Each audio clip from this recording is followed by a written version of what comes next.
Hello, my name is Rich Novi. Before I answer the questions here, I would just like to say thank you for this opportunity to share more about myself with you guys. I really do appreciate it. And I'll get straight to the questions now. Thanks again. I think what drove me to social studies was just really this innate passion for learning about the past and about how people interact with others and the world around them.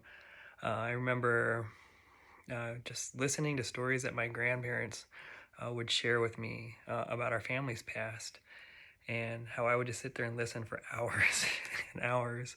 You know, I guess some people might call that nerdy, but it always fascinated me. Even in school, where admittedly I was not the best student, I always looked forward to social studies, history classes.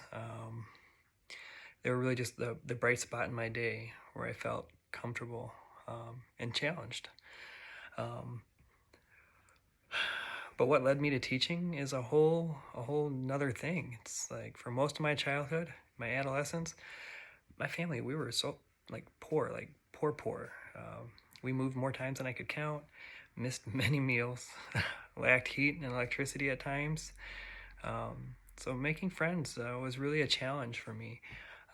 And in an effort to fit in during high school, I made some very questionable, and I just call it what it is, some very poor decisions. But luckily, I had a really great social studies teacher slash who would later become a football coach for me. He mentored me and really helped me become the man I am today. So when it came time to be an adult, I already knew what I was going to do with my life. I already, felt what I was called to do. So the question really is then why Glenbard South? And it's really kind of an easy answer for me. My wife and I have a huge respect for the Glenbard School District. She and I both went to Glenbard East. My daughter graduated Glenbard South, had an amazing experience. There's this understanding that South is just not interested in the academic success of the student, but the whole child, their experience, everything. I shared this, my intentions with my daughter. She became so excited. Dad, you're gonna apply to GBS. You will love it there. The teachers are great. It's so much fun. Everybody's wonderful. My friends and I will manifest this for you. And to hear her talk about Glenbard South like that, and to talk with her friends and about their experiences, like it's a no-brainer. They answer that question for me, would I want to work there? Absolutely. They couldn't say enough nice things about what happens there. And so again, no-brainer. Love to be in a place that is doing great things for kids and where the kids love to be there. Thanks. Jay, that's it's a really tough question to answer, because I don't know if there really is one topic that I prefer over any of the others. I mean, I'm certainly, I guess you could say, more interested to learn about certain areas, but really when it comes to teaching social studies, I just enjoy teaching students how to be like historians, how to look at the world through a different lens, how to do that research and analyze it and make a conclusion based on what they've found. So to me, that's what's exciting, is watching them learn and grow in that process. But if I'm really going to pin it down to what I like to learn about, I love East Asian studies. I love women's studies. I spent a lot of my undergrad work in women's studies and the progressive era. I think everybody has a little obsession with medieval times or medieval period. And then the colonial period is something that I also, take and find interesting. So there's a lot I like to learn about, but what I like to teach, just like to teach the kids and watch them grow and see them change their perspectives on the world and the way it works. It's a pretty cool thing to do.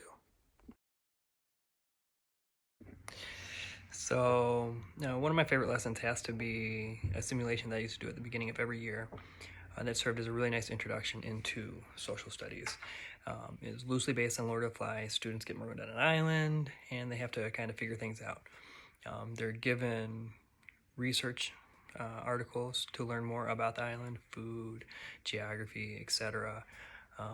They come in contact with, native people, and they have to navigate all that stuff. When they find resources, do they share it? Do they keep it for themselves? What do they do with it? When they encounter new people, how do they interact? Are those people there, are they peaceful? Are they cannibals? Like, they don't know. And so it was really a nice way of getting students to understand the question, why do we learn social studies? Why do we learn history? Because when we go to debriefing, it was like, yeah, let's talk about resource scarcity. Let's talk about the need for or the purpose of government. Let's talk about the different styles of government that we'll learn about.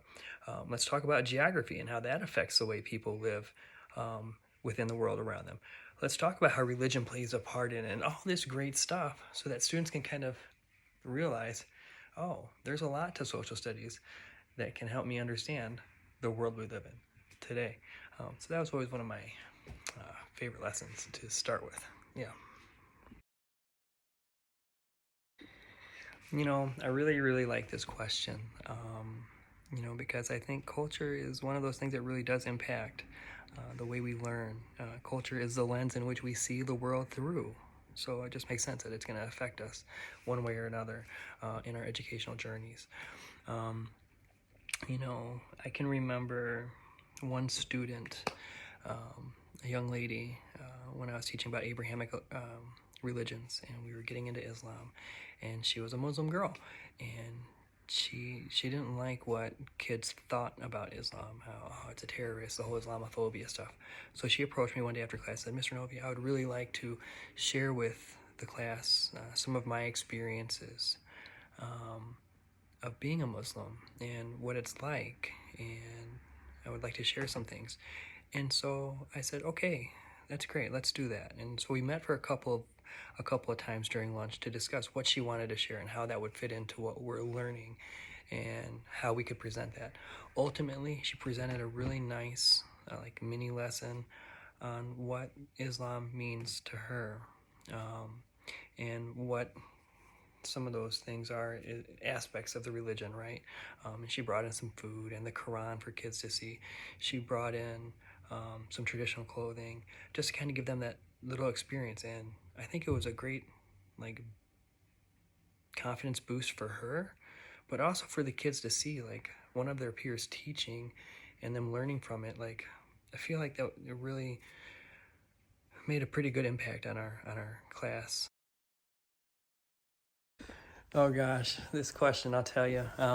What is the most interesting thing about me? If you ask my own children, they'd probably say nothing. Dad, you're so boring. Oh, you spend so much time reading. But I think I have some things that are interesting about me. So I think I'd like to share one thing that I find interesting about myself, and another that I think is important for you to know about me. So as far as the interesting goes, I have a great interest in learning about other cultures. I love traveling as much as I can. And so I've been to 37 different states. I've been to most of the national parks. I've been in 10 different countries. One of my greatest joys has been teaching English to Chinese students. And I hope to one day, after my kids are grown, to teach abroad. So I think that's kind of interesting. Now, what's the most important thing you can know about me is that I value my students. I value humanity. I care deeply about my kids, my students, their success, and equally about teaching them how to be kind in a world that is often unkind to them.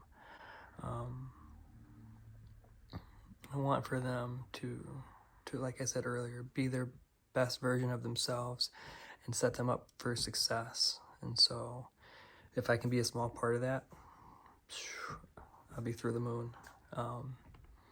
So with that being said, I thank you for the time again on the program here, and I wish you guys a ton of luck in your search for the candidate that you believe is the right fit for GBS. I do hope I make the short list though. Have a great day. Thanks again.